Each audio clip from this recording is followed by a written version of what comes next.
Hey guys, Nick here, and today I'm doing a video over the Fletcher. Now I am running, for the upgrades, I'm running the one that gives increased survivability, then aiming systems, torpedo reload, then I'm running the defensive fire one that increases defensive fire duration. I got that from a super container. Increased acceleration and concealment. And then for my captain skills, I'm running priority target, increased durability on the torpedo tubes and the guns because the torpedo reload booster for the upgrades for also reduce the durability. And then I run last stand and adrenaline rush, then basic firing training and torpedo reload. I don't have survivability on this build. I would recommend survivability though rather than basic firing training or torp reload. And then I run concealment. Now this game is a very interesting game. We'll see how it goes. I'm not great. This is going to be a very long commentary. It's going to be 20 minutes plus, but we'll see how it goes. I'm probably not going to do that well.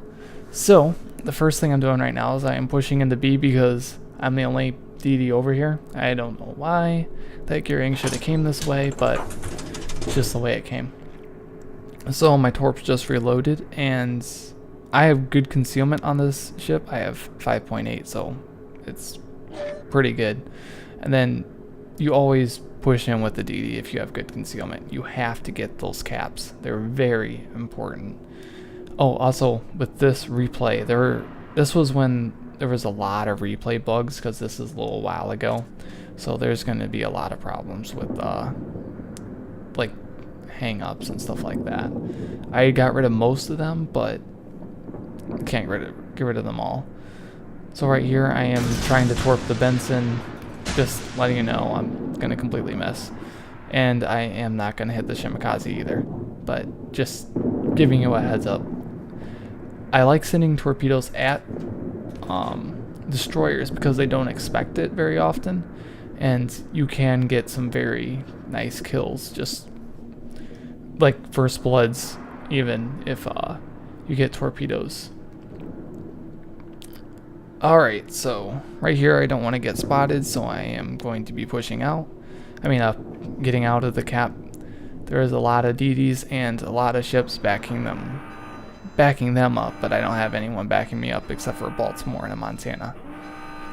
Well, be that a pink Montana, so who knows how trustworthy that guy is. Another thing is this replay was a while ago. So I don't remember it that well, so we'll see how well this commentary goes. And I've said quite a few things about this replay already that has been going on. So I think the beginning of this replay is a little slow, but we'll see how this goes. Again, it's a very good game. So as I said, I'm getting out of there. I really don't want to die. But I think I'm going to be sending torps in this direction just in the hopes to get something. Maybe. Nope, I am not. I should have, now looking back at it, because I might have got that Missouri, but hindsight's 2020, right? Or even better than that. So, I'm lining up to get some torps on this Missouri, making sure I don't get within radar range. I'm also, if I remember right, I am going to try to accelerate and smoke for this Baltimore, because this Baltimore is basically on a suicide mission right now. You do not push in like this with a US cruiser. You can't. I mean, almost any cruiser. If that Missouri was loaded right now though, that Baltimore would have died because of just because of how high the Citadel is on all cruisers pretty much. Well, yeah, there's a few exceptions to that, but there isn't very many. Well, U.S. cruisers, they're not known for being extremely tanky, except for maybe the New Orleans. The New Orleans is pretty tanky. So I laid smoke for this guy, tried to get him to break away. Keeping him alive is a good priority because then if I get spotted, more than likely he's going to be spotted, so that gives me a chance to not get shot at. So right here, the Missouri uses the radar, I think. Yeah, there's no other ship around. If you look at the map, there's no other ship that has radar, so I mean, it has to be the Missouri. So right here, you can see the Missouri is actually pushing on the opposite side I thought he would. And these torps are looking like they might hit the Shimakaze, but more than likely, because he's Boutman, he's not going to take anything. Yeah, that's the Benson. I don't know what the Shimakaze did, but he didn't take a torpedo, so he definitely didn't get hit. So far, it's been almost 6 minutes into the game, and I have not done a single point of damage. So this is where the enemy... Oh! Never mind, I guess I did do damage. I hit something. More than likely, with it being such low damage like that, it was probably a destroyer, because destroyers don't take as much damage if you take it directly on the nose. Especially if you get damage saturation, you can take a lot of torpedoes on the nose as a destroyer. It's a really good thing to know about damage saturation. The more you get hit in a specific area, the less damage that area takes. So if you take multiple torpedoes on the nose with a destroyer, you want to continue. If you have another torpedo coming at you, try to take it on the nose, because then it will do significantly less damage. For example, in one of my Fletcher games, and this is way after this one, I've had the Fletcher for a while now, but way after this game, I took 3 Japanese torpedoes on the nose, just because of damage saturation. I've also just recently got the gearing. I'm not very good at it, but we'll see how it goes when I start leveling that up. It's a hard ship compared to the Fletcher, I must say. But there's always a learning curve to new ships. I think I get really lucky right here, and this Hindenburg begins the turn out, maybe? Oh, no. He's going to take 1? Yeah. Oh, good 16,000 damage though, so... Very good on a German cruiser, because they're known to be pretty tanky, but I mean, they don't take torpedoes too well. Right here, I predict that he's going to continue turning out just a little bit to keep the his firepower on the Zao, because there's no battleships, so there's no reason for him to angle. So I expect him to continue in a straight line to keep all his guns firing on the Zao. So we'll see how well this prediction goes. Right now it looks pretty good. He doesn't seem to be turning in, or he probably doesn't use his hydroacoustic either. So right here it looks like he's going to take 2 torpedoes, and that should be death. Yeah. 2 kills. Then right here, this Neptune, it seems to be accelerating, but I think I might try to get torps on the Yamato. So right here you can see the Neptune is slowing down. Probably, I think I predicted he was going to turn around. Yep. I predicted he was going to turn around and try to hide behind the island and then get shots into this Kurfürst that will be rounding the island. But I think he slows down and smokes up right there. Maybe. And then I lay smoke right here for the Kurfürst, but I don't think he uses it because he's a battleship, and battleships never use smoke. I try to be a team player sometimes, but doesn't seem to happen. People just don't use the team aspect of the games. So right here you can see that the Shimakaze is still alive, so these are definitely Shimakaze torps. Then I'm using that Kurfürst actually as like a torpedo shield, and then I'm trying to get shots into this Benson. And then I don't want to sit inside the smoke because of the Missouri over there. So I'm going to predict that the Missouri is going to go into the smoke and actually slow down here. So I run into the smoke, and I'm just trying to take cover because I am taking a lot of damage right now. And then right here, I'm going to see if I can catch the Neptune off guard while sending torpedoes into the smoke.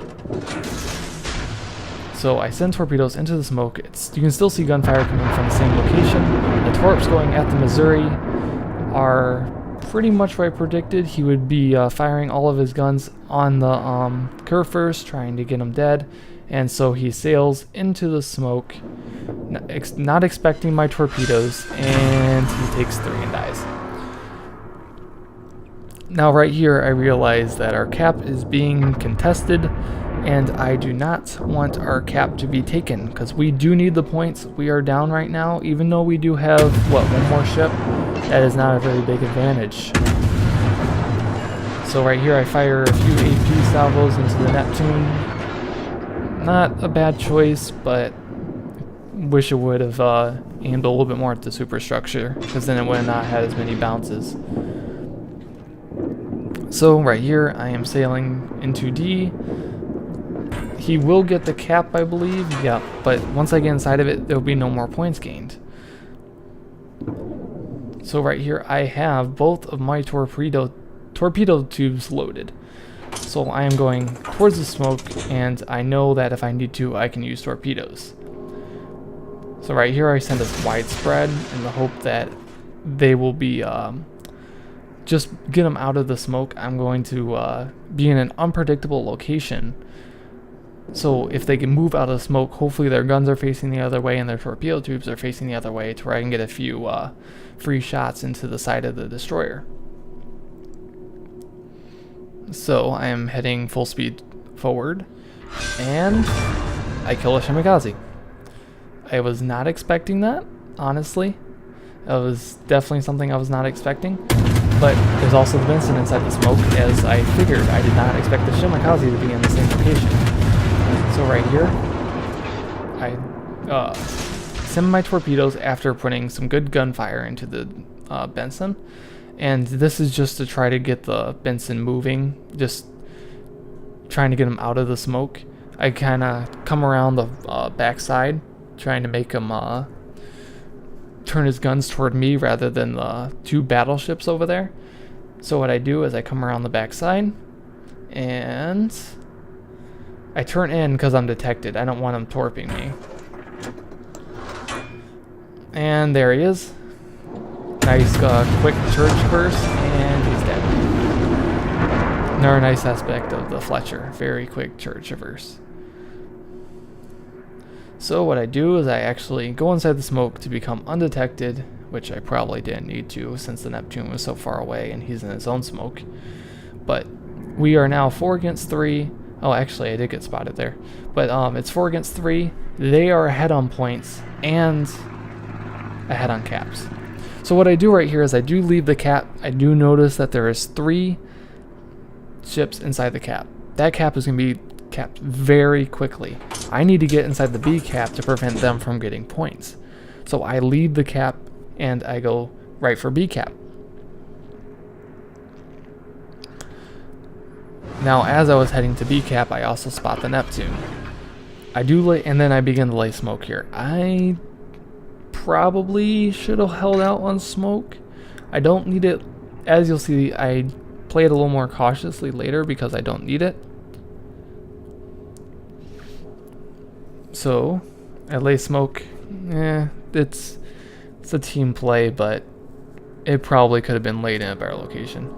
So I send 1 set of torpedoes into C, thinking that he may roundabout there, then smoke up on the corner, and then try to get broadside shots into our battleship. So I sent preemptive torps. So there is that after Groby, I'll just call it Frederick der Grob. Frederick. I know the F stands for Frederick. So it's heading towards the Frederick in the hope that I might be able to get torps into him.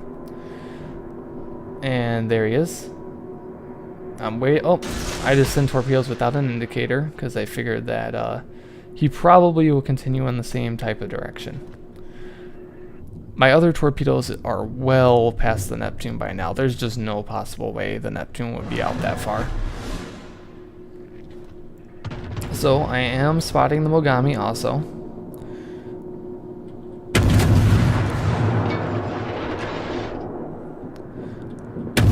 And I'm I'm also taking shots at the Frederick because I'm hoping that he'll continue to sail a little more broadside in the hopes to get all of his guns firing, so he'll take more torpedoes then. So I also go behind this island, and then because of the excellent arc of the shells, I'm actually able to fire over the island. So right there I earned the Frederick achievement, and I'm now well over 125,000 damage in this game.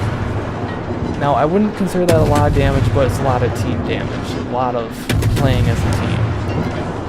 So I also set a fire on him. I do know that I use damage con, so that fire will be burning the full duration. So he will be ticking down damage over time. That will be healable damage, but he'll still be taking damage. So I begin accelerating here, helping my Lion out because I know if any type of battleship pushes out on its own, it will be deadly.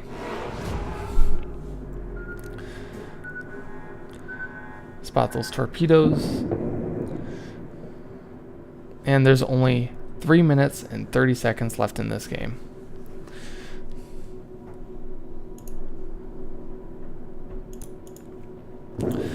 So I'm going to continue straight toward this gap over here because, well, that's where the Lion's heading. So I'm going to help him out with that. Also use my defensive fire to shoot down the plane to prevent me from being spotted. Also hopefully prevent the battleships from being spotted. The Neptune does have really good torpedoes, so he can definitely destroy these battleships. Then right here, I was not expecting the Mogami to shoot torpedoes, but he did, obviously. So I slow down and then just make sure I don't take torpedoes.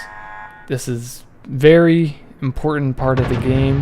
I cannot lose my ship. It's too important. So right here, I accidentally clicked the capture A point, but I meant to click kill the Mogami. He is very low health. He needs to be finished off. So right here, you see the Lion full bore just going around that island. He is going to have a very interesting time.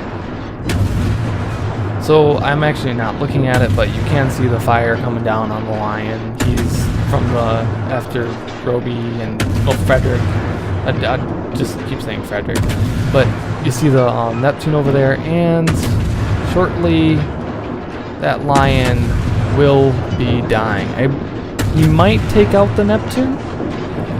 I'm not 100% sure, but I'm just trying to help out with this Frederick, and I burn him down.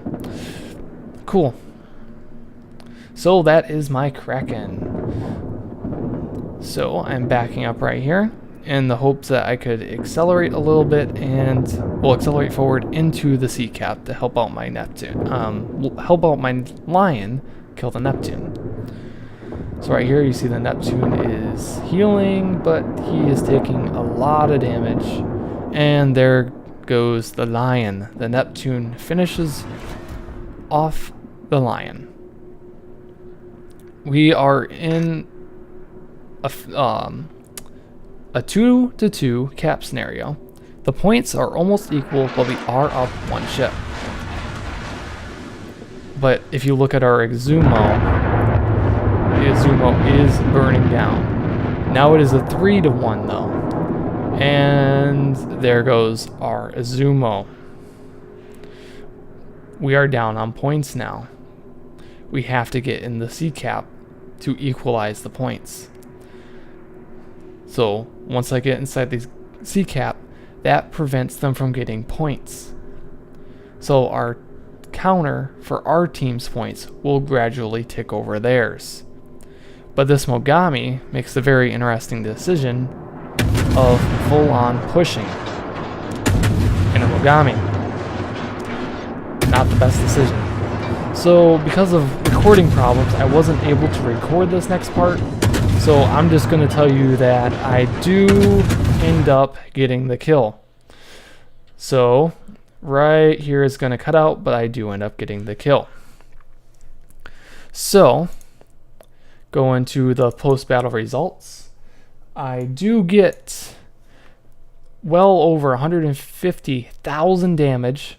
I get Kraken, Confederate, and Devastating Strike. 10 torpedo hits.